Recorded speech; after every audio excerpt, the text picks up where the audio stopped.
As the gaming community is poring over all of the Valorant footage, there's one thing I can't help but notice. There are no ragdoll animations in this game at all. And other people are noticing too, across Twitter and Resetera and Reddit. Now, what gamers are saying is that there's two potential reasons for this. One school of thought says that it's intentional, that Riot is trying to make a competitively viable game and that ragdolls just have no place in them. The other school is saying it's just an alpha. Clearly, Riot has not gotten around to that part yet. In this video, let's take a look at both of those reasons and let's try to have a little bit of fun while we're at it. School of thought number one, it's intentional.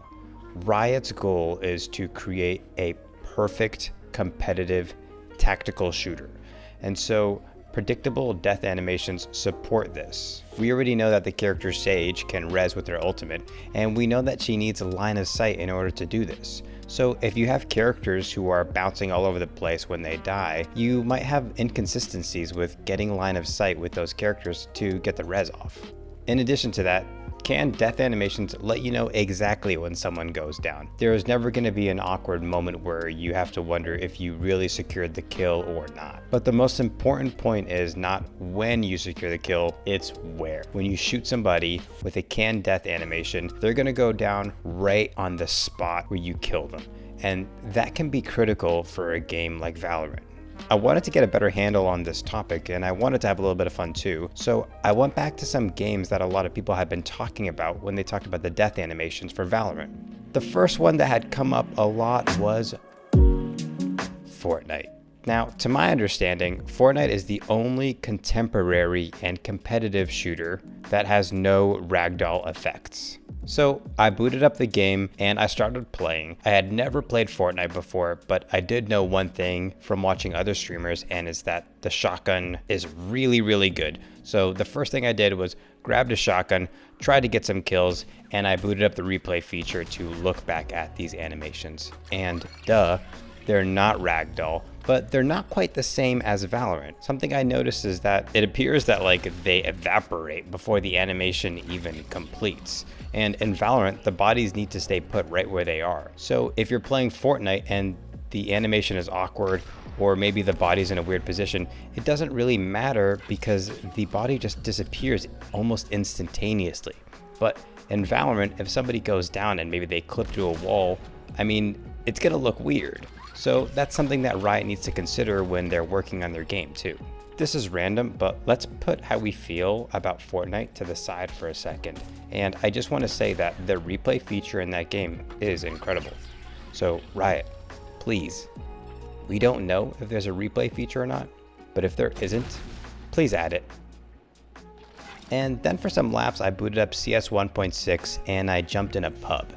And what I have to say is, man, I really miss these animations. When I see the CS 1.6 animations, it just reminds me of my early teenage years. This is really the good stuff. I have no clue if it's nostalgia that makes me feel this way, or if I actually genuinely believe that these are really good animations, but I really like them, and I think they're good. If I just pretend like CS 1.6 had ragdoll, it wouldn't make me like it anymore. It wouldn't make me appreciate the game anymore. No, that's not what's gonna happen. I was impressed to see when I look back some of them in slow motion, the way that some of them hit the ground and their body kind of bounces up a little bit. I had never noticed that before, and I thought it was really impressive actually. When I thought about it too, I really felt that these animations were better than the ones that were in Fortnite, which is crazy because Fortnite is essentially a new game and CS is a game from 2003, but one of them has character and the other one doesn't. It just doesn't. And then I went ahead and booted up CSGO to do some rudimentary testing with my buddy Sunrise. And we wanted to figure out how far you could launch somebody in a competitive environment with the ragdoll effects.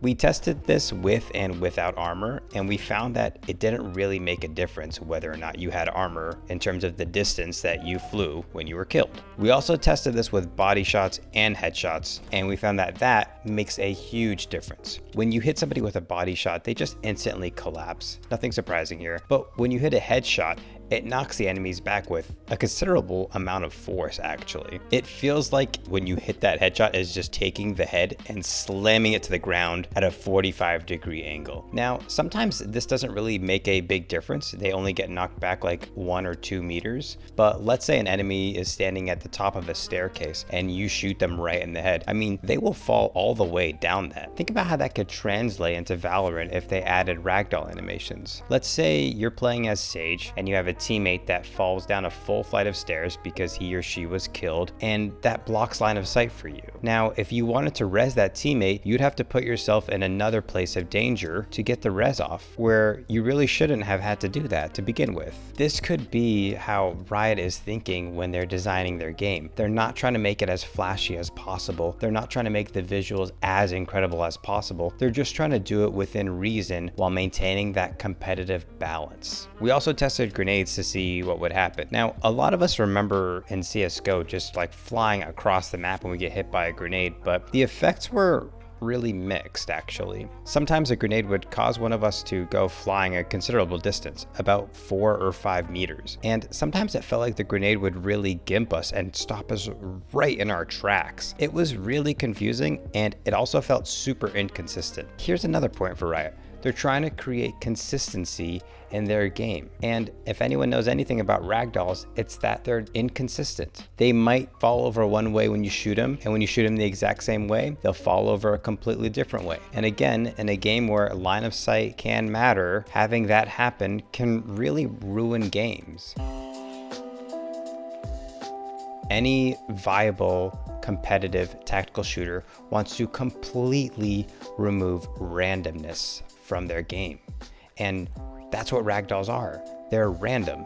They're for our entertainment, and they're really fun to watch, especially when they're done right, but they can be random.